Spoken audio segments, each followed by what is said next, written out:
Split champions! 3 rookies prove themselves worthy of the top 4 in the EU LCS. A double kill from Perks! This guy is a madman! He can do it! Oh, Memento! You beautiful man! Guess the Quadra gotta be a pacer for Kobe! It's time to find out who will rise. This is the EU LCS.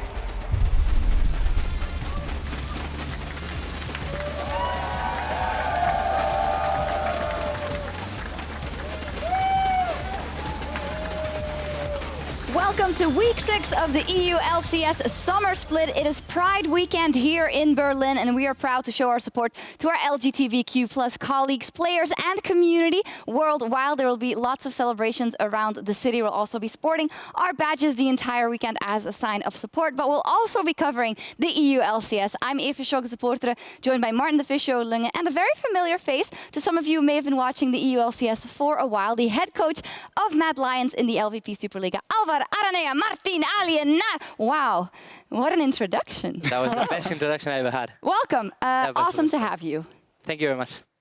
So, I mean, you've been around, now you're coaching in the Superliga, but you have been around the European scene for a very, very long time. Very I think long time. Deficio looked up exactly all the teams that you played for in the past. I mean, look, it's the biggest teams, at least. SK Gaming was probably the greatest achievement when you went to Worlds with them back in 2012, so a long time ago, of course. And then in the LCS, Alternate, when I actually want to highlight... They were really good. He was actually really good in that team. You guys were winning a lot of games until Lemon Dog stomped everyone. It was a time that you were only playing Nami, right? It is true. Like, only time there was a one-trick support Nami. on another team. Okay. But of course, onto Millennium. Then you became a coach right after that for... Fnatic, Origin. I was coaching Fnatic for like 6 months, 7 months, the end of spring, then summer. We went to Worlds with Fnatic, and then I stepped down for a bit. I was doing just like streaming, YouTube and stuff, and then I joined Origin twice. And then I went to National League to Spain, because it's where I want to live. So long list of achievements. And now you are here, and we do want to dive a bit deeper into your personality, so we have prepared the special DX Racer hot seat for you, which for the occasion we will call the Fuego seat. This is not very, but there we go. And it's not Trevor hiding down there this time. No, it is in fact the Spanish flag. I must say, absolutely huge flag. So you feel at home. You say you like living there. Plus, we're going to Madrid, so we're going to start getting into that frame of mind. So the Fuego seat, we're going to start it off easy. You have 10 seconds to introduce yourself. Okay. What would you say? My name is Araneae. I've been playing League of Legends for 9 years since the beta, and I'm here right now, I guess. 10 seconds. Proudest EU LCS moment? Proudest LCS moment, probably it's when I qualified to Worlds with Ocelot, with SK Gaming beating CLGU. They were coming from OEN Summer, and they were the favorite, and we beat them, went to Worlds. That was epic at Gamescom. I remember that very well. On a scale of Expected to Mythy, how relevant are you in the Spanish scene? From Expected to Mythy, I would call myself Ocelot, like on the middle of it, but I guess Peke is quite relevant, he's quite famous. Mythy is the opposite, because he was never into Spain, so I would call me a bit into the middle. Okay. Who's the most overrated team in the EU LCS right now? More overrated team in the LCS? That's hard to say. Probably I'm gonna say or Splice or Vitality, because I think last year they were really good. Now they are not that good, and their performance not being that well as before. Okay, we'll dive a bit deeper into that in a bit. Why was Snoop a better jungler than you? That never happened. I don't know who wrote that question, but that's it was Medic. It was definitely Medic. I mean, the good thing Snoop had was great leadership. I was more as a caller, so I guess we were quite different. You were better at the game.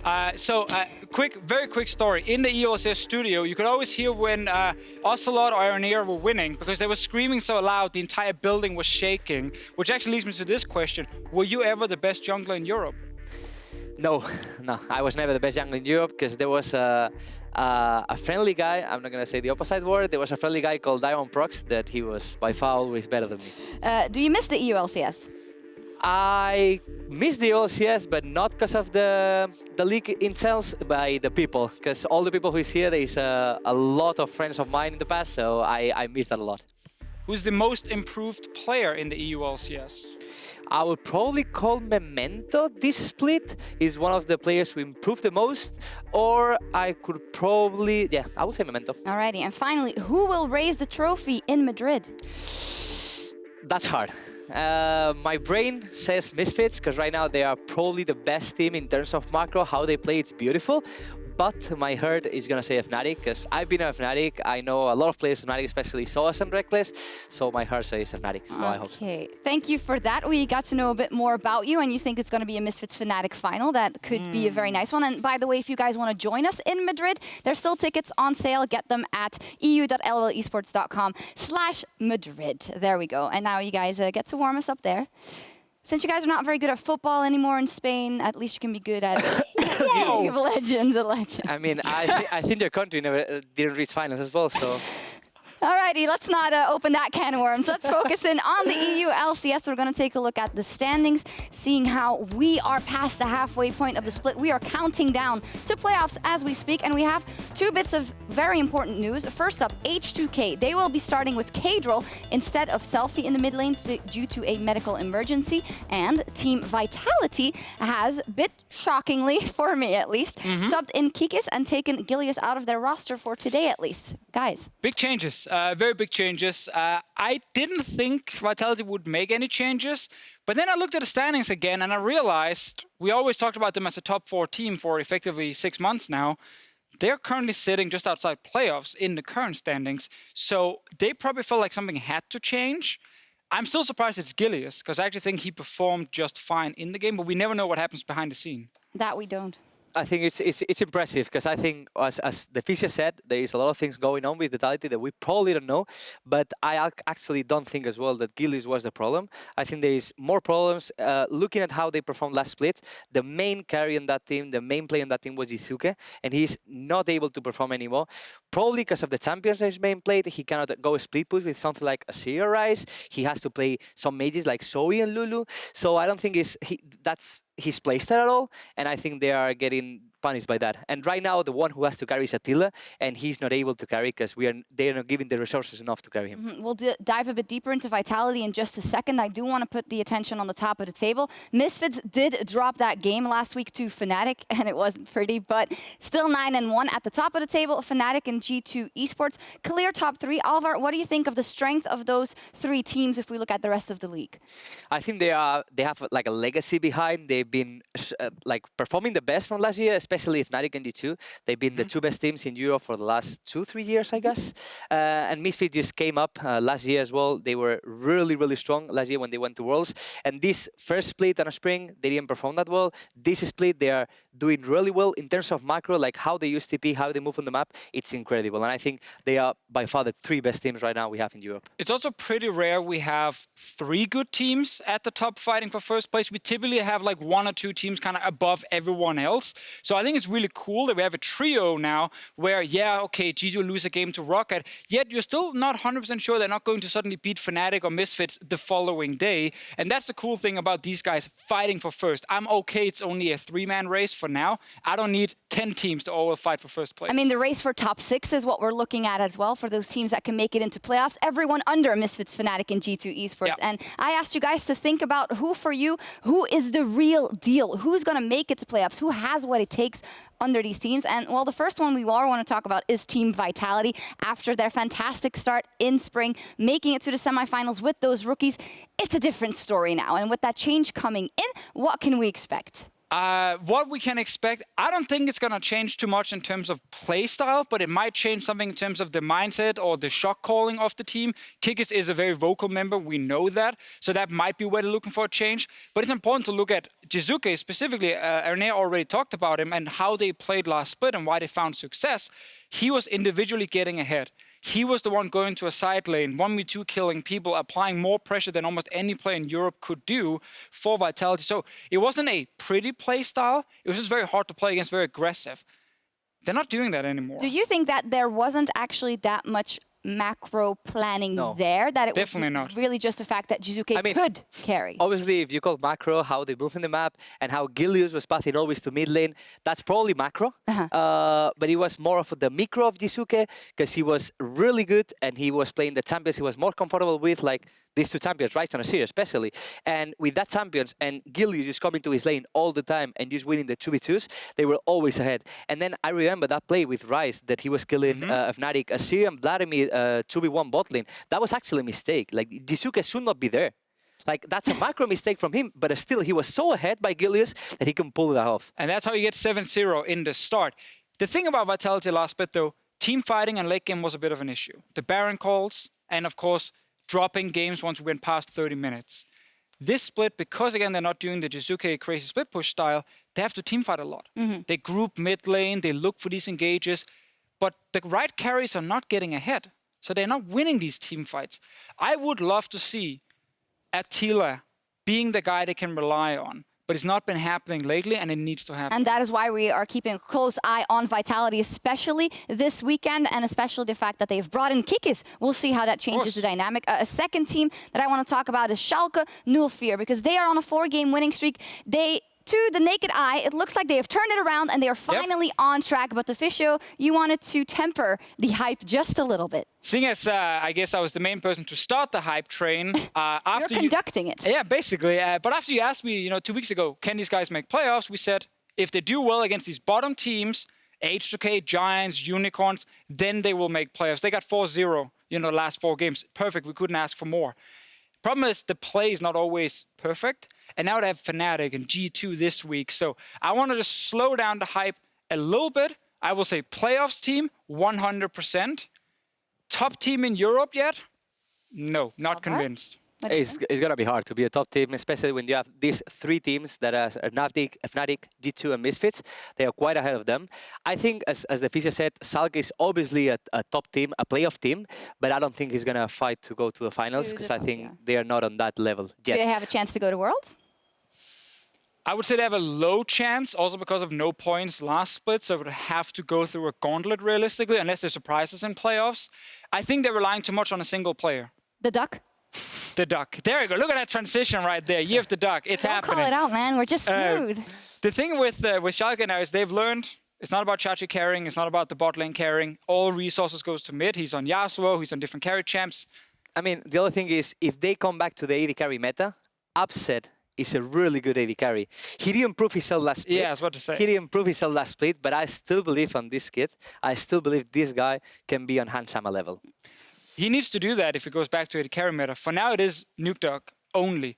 And against caps and perks, you don't have an advantage in the mid lane. Well, this is the important bit we're getting to. Is Schalke the real deal? Is it the year of the Duck? They're the real deal as a playoff team, yes. Yes, but if they beat Fnatic and G2 and Misfits, all 3 of them in the next 2 weeks, then we can definitely say they are a top team. Nuke Duck said himself, it's only the year of the Duck if we go 2-0 this week, and they're going to have to start by beating Fnatic later on. So that'll be a tall order, but we're taking a look at Schalke at the last game of the day. And the last team I want to talk about in terms of the playoff race is one that you wanted to talk about, Alvar, and it's quite a surprise to me. You want to give some praise to the Unicorns. They're better than they seem and their record suggests. Yeah, I think there's always, like, in every single year, there is one team that is called the Scream God. The Scream God. Or the typical team who goes on the training during the week, doing really well on scrims, performing really well, having their laners killing 1v1, having really strong performance on scrims, but then they come to the States, they come to LCS, and their performance is not that good. We saw last weekend the game versus Fnatic, how Caps was just rolling over Exile, and that's something you don't want to see from a team that you're hoping to go to playoffs.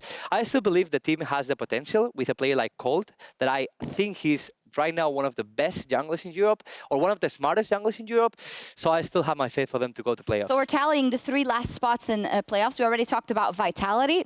Do you guys still think is going to make it at least? It's going to be hard. I think Splice, Vitality, I don't know. But sure? So this is what I love. I feel like there are so many teams who can still make playoffs. Rocket, Vitality, Unicorns, Schalke, Giants even have been winning games lately. It makes it so difficult because now with Kick is in there, we don't 100% know if that makes Vitality better or not. We don't know if Schalke will lose the next 3 games against the top teams and suddenly they're sitting outside top 6 again.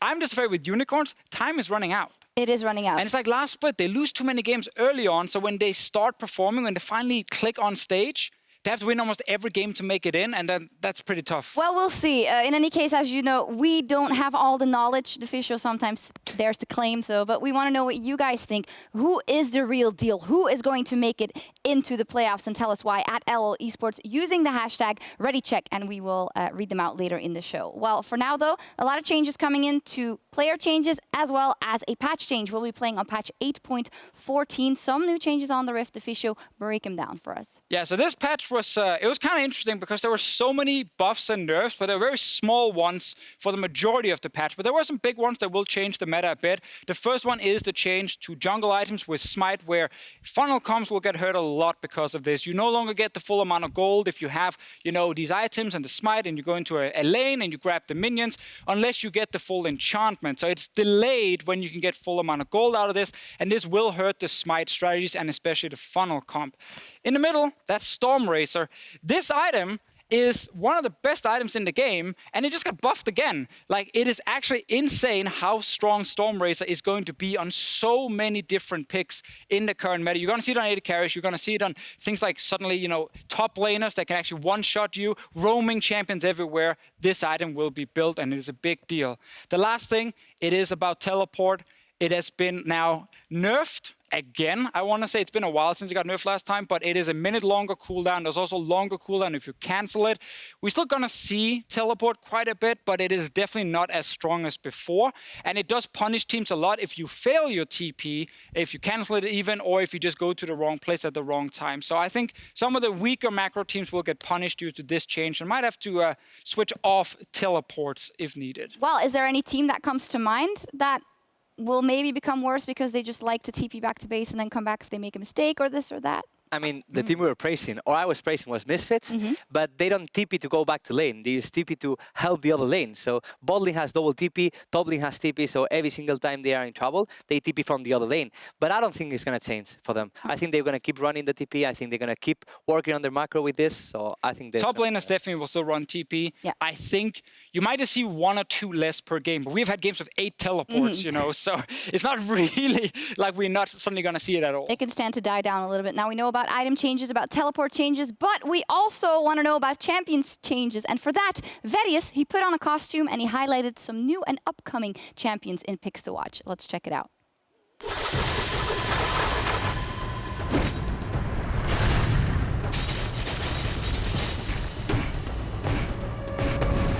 Welcome, ladies and gentlemen, to another episode of Picks to Watch. We're going to be looking at patch 8.14 and some of the fun and interesting champions that could be making their way into pro play. Without further ado, let's jump right into it. First up, we've got an armored badass who loves to do a little skydiving. It's Pantheon. You know, now that I think of it, I've always wanted to be a Link. Before he gets to dropping in from above, he's got jungle camps to clear, and the buff to his early attack speed should help him get through his pathing in a flash. When you add that onto his high base damage and movement speed, plus the block from his Aegis protection, it gets even easier for him to gank and skewer his enemies for some early game shish kebab. Oh, and be on the lookout for flashless opponents, because his point and click crowd control means he's just a hop away from getting within spear's reach. As if this wasn't enough, the Artisan of War gets even more useful at level 6, when his semi-global ultimate becomes a great tool to drop in and even the odds when skirmishes and fights break out. His main damage abilities scale incredibly well, meaning he doesn't need that many items to cut his enemies down to size. Speaking of items, Pantheon's build path is straightforward but fairly flexible. He'll always start off with a warrior enchant, which can be followed up with a black cleaver, guardian angel, or Steric's gauge, depending on what the game calls for. Pantheon's built to pack a punch in the early game so that he can start rolling into a spear throwing snowball. He has to make it a point to grab an early lead and then look for flanks later on, because if he doesn't, it'll be Pantheon's short range and lack of teamfight utility that disgraces the Art of War. Is it hot in here, or is that just seeing Verius in one of those Pantheon suits? I think it's just warm in here. It's definitely warm in here. That's definitely it. So Pantheon, guys, what are you thinking? Always an amazing champion to watch in competitive and to hear cast, but is it a realistic one for competitive, Alvaro? I mean, I remember myself playing that champion, but it was mainly because the champion requires 0 skill, so I could be able to play it.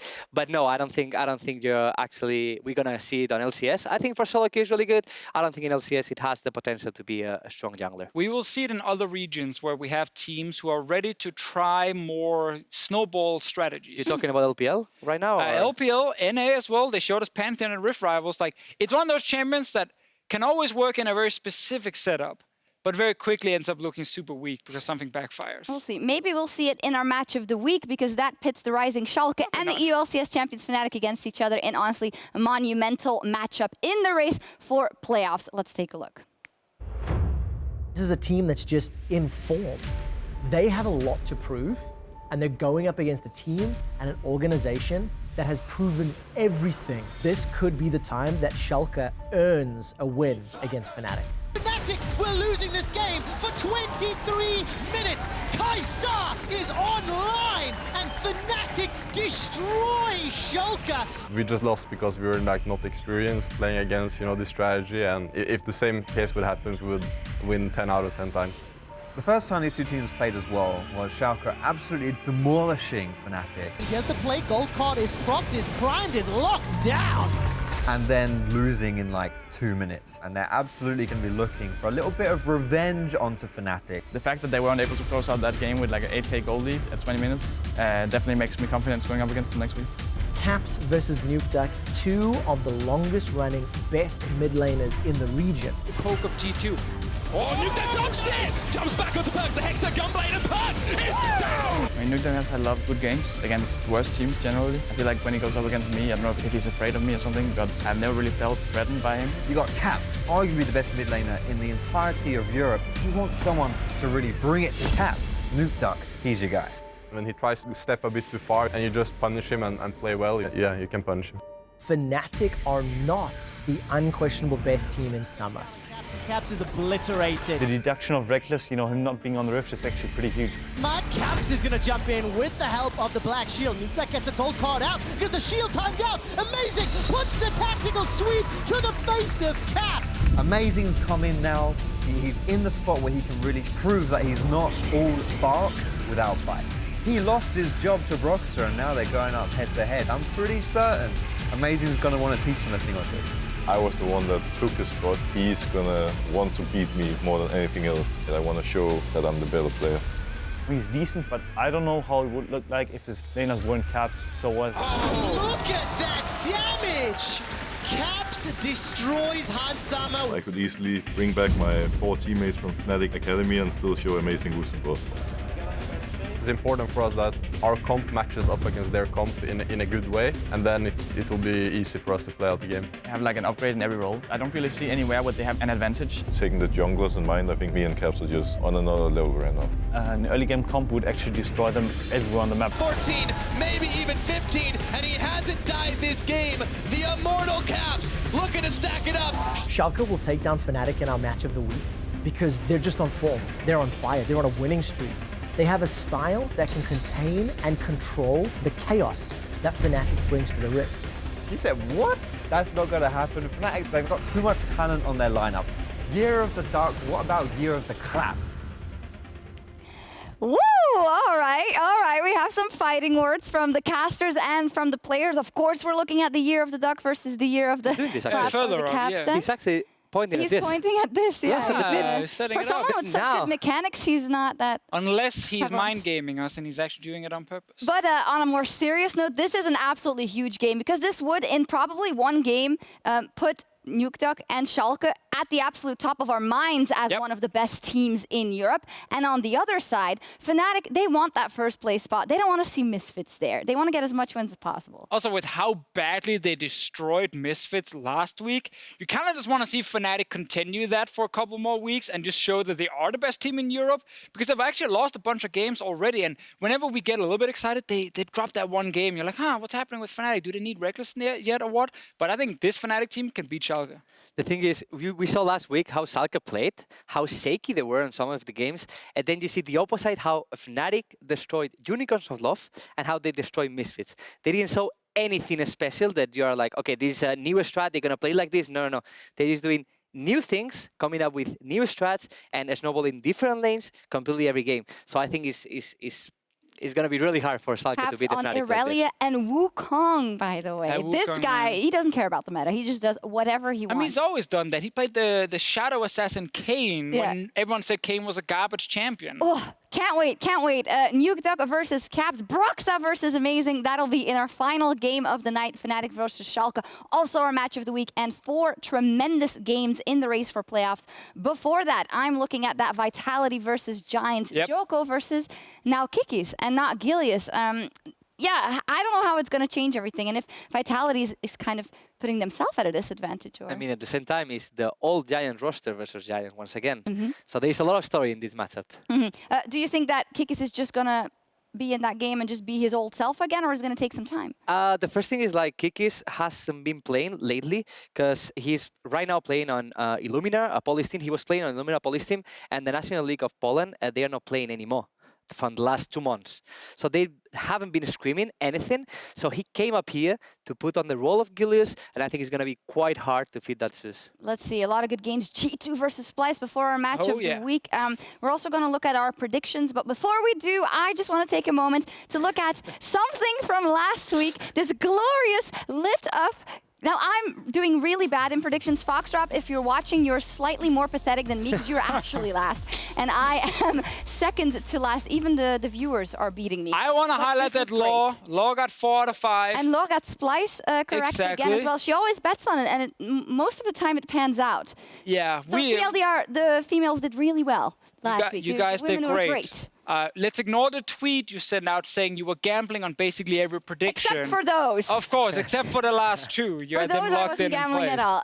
Was that an H2K prediction up there? That was because I followed the crazy man's rants. I thought I'd do it. Any case, let's take a look at the predictions for today. Alvar, you also casted your vote. Let's see if there's a lot of differences. Oh, you see the Giants upset over Vitality. Yep. I mean, it's once again, like I said before in the finals, my head says Vitality, but my heart is going for Giants, my Spanish team, my Spanish friends. So I hope they can take the game. Okay. I kind of wanted to change to Giants as well, but you can't anymore. No, I know. I'm on 50-50 here, but. And also for all the praise we gave Schalke and the Year of the Duck, literally no one voted for them. I mean, this Ticket Fnatic last week looked so good, man. These guys are insane when they get ahead. It's wrong. And also a lot of faith in Roccat. But if there's any game they could drop, it might probably be this is H2K with a sub. This is the 3rd day in a row where I have the exact same predictions as the fans. There you go. It's gone pretty bad. So is that good for you or for them? I don't know. You don't want to lose versus the fans, so you literally vote the same. Yes. So at the end of the season, that's all I do. Guys, we do need to move on because we're only 2 minutes and about 40 seconds away from Unicorns of Love versus Misfits. We talked a bit about Unicorns of Love before. Alvar, you have a lot of faith in them. What's it going to take for them here to beat Misfits, who are still the #1 team? I mean, I don't really think they're going to beat Misfits, but at the same time, I think versus G2 and versus Fnatic, they have a harder time because their mid laners like Perks and Caps are so dominant compared with Senkunx. Senkunx is really good, but he's not a hard carry on that team. In these other 2 teams, in G2 and Fnatic, they need the mid lane to hard carry, and that's why Exiles is having a trouble versus them. So I think if Unicorns of Love can beat any top team, it's going to be Misfits. Still, it's going to be quite hard. Well, if we look at their strength of schedule, they have Misfits, Giants, Splice, and Vitality. I would say it's like medium it's very medium. teams. But the kicker here is they do need to beat them all to get to playoffs, most likely. So you can afford to lose the Misfits today. You have to beat Giants, Splice, and Vitality then. And those 3 teams, they're in the middle. You know, Vitality trending downwards right now. Splice is 5-1, so they're trending up. There's some tough games in this, but I think if you're Unicorns and if you make playoffs, you're 3-1 by the end of the next 2 weeks. You're kind of killing the hype by saying, oh, they can stand to lose to Misfits. That's not I'm just saying, if there's one game here you can stand to lose is Misfits. If you win here, bam, 4-0, go for it. Well, let's turn it on the other side. Let's look at Misfits. You just said it. They got absolutely spanked by Fnatic last week. They had nothing to do almost in that game from minute 1, from that first shenanigans in the top lane. So is Misfits going to make a statement here? Going to want to say, guys, we are the #1 team. That was just a fluke. I mean, I don't think they get that destroyed. I think Fnatic was leaving 0 windows of plays to Misfits to try anything, to force anything on top side, on bot side for the TPs. they gave them like zero window to that. So I'm not gonna say it's a stomp by Fnatic, but I think it was more than something surprising to see Wukong working that well with the jungle and having, I believe it was Spike roaming to mid lane all the time, And used to pressure. I called a stomp because Misfits couldn't do anything in that game other than one gang bot lane. They're gonna turn around this game against Unicorns. There's a lot less pressure on them in terms of the players they're playing against, and I don't think any of their lanes will struggle. All right, we will see if Misfits can come back and fight back from that loss last week and beat the Unicorns of Love. We are about ready to hit the Rift, so let's head down to our casters and get into the action. Thank you very